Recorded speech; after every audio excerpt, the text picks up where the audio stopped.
আসসালামু আলাইকুম এভরিওয়ান, আশা করি সকলে ভালো আছেন। সাপ্তাহিক চাকরির ডাক পত্রিকাটি প্রকাশিত হয়েছে, তো এই পত্রিকার জনপ্রিয় চাকরির নোটিশগুলো নিয়ে আজকের ভিডিওতে আলোচনা করব। তো অবশ্যই আপনারা ভিডিওটি না টেনে সম্পূর্ণ ভিডিওটি দেখবেন। তাহলে চলুন মূল ভিডিওটি শুরু করা যাক। তো নোটিশটি এটা হচ্ছে কি 16 মে 2025 2 জ্যৈষ্ঠ 1432-এর চাকরির খবরের পত্রিকা।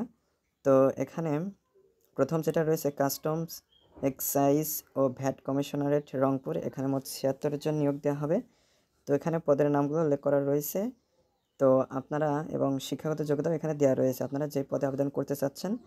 তো বিস্তারিত পড়ে বুঝে নিয়ে আবেদন করতে পারেন। তো একটু পরে আমি আপনাদেরকে দ্বিতীয়, তৃতীয় এবং চতুর্থ পৃষ্ঠা দেখিয়ে দেবো, যেখানে অনেকগুলো নোটিশের বিস্তারিত পেয়ে যাবেন। তো এরপরে আছে সিভিল সার্জনের কার্যালয় ফিরোজপুর, এখানে মোট 90 জন নিয়োগ দেওয়া হবে। তো এখানে পদের নামগুলো উল্লেখ করা রয়েছে, কোন পদে কতজন নিয়োগ দেওয়া হবে, শিক্ষাগত যোগ্যতা কী কী লাগবে সেগুলো এখানে দেওয়া রয়েছে। বিস্তারিত আপনারা দ্বিতীয় পৃষ্ঠায় পেয়ে যাচ্ছেন। এরপর আছে ইসলামিক ফাউন্ডেশন বাংলাদেশ, এখানে 363 জন নিয়োগ দেওয়া হবে। তো এখানে পদের নামগুলো উল্লেখ করা রয়েছে, বিস্তারিত আপনারা শেষের পৃষ্ঠায় পেয়ে যাচ্ছেন। এরপরে রয়েছে প্রতিরক্ষা মন্ত্রণালয়ের অধীনে চাকরি, এখানে 42 জন নিয়োগ দেওয়া হবে। তো এই নোটিশটি নিয়ে অলরেডি আমার একটি ভিডিও রয়েছে, আপনারা চাইলে সেটা দেখে নিতে পারেন। যদি দেখেন তাহলে সমস্ত বিষয়ে বিস্তারিত জানতে পারবেন।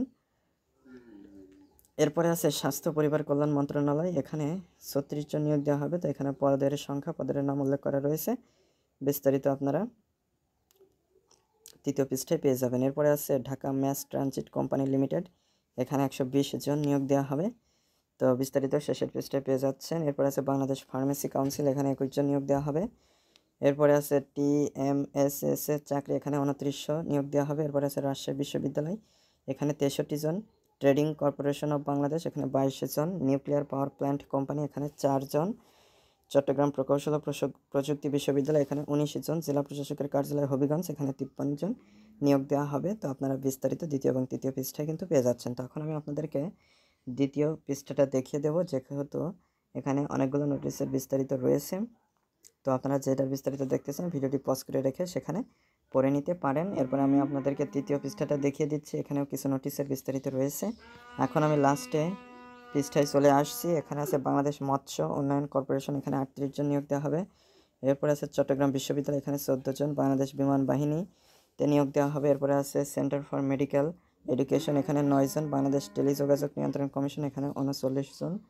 এরপরে আছে ইসলামিক ফাউন্ডেশন বাংলাদেশ, এখানে নিয়োগ দেওয়া হবে। চট্টগ্রাম বন্দর কর্তৃপক্ষ, এখানে 28 জন। Dhaka mass transit company limited, এখানে নিয়োগ দেওয়া হবে। জেলা পরিষদ কার্যালয় নওগাঁ, এখানে 6 জন নিয়োগ দেওয়া হবে। তো অনেকগুলো গুরুত্বপূর্ণ নোটিশ যেগুলো নিয়ে আপনাদের সাথে আলোচনা করলাম। তো আপনাদের যেটা পছন্দ সেটাই আলোচনা করতে পারেন। কোনো নোটিশ সম্পর্কে যদি বিস্তারিত জানতে চান সেটাও কমেন্ট করে জানাতে পারেন। পরবর্তী ভিডিওতে কথা হবে। আজকে এ পর্যন্ত, ধন্যবাদ সবাইকে।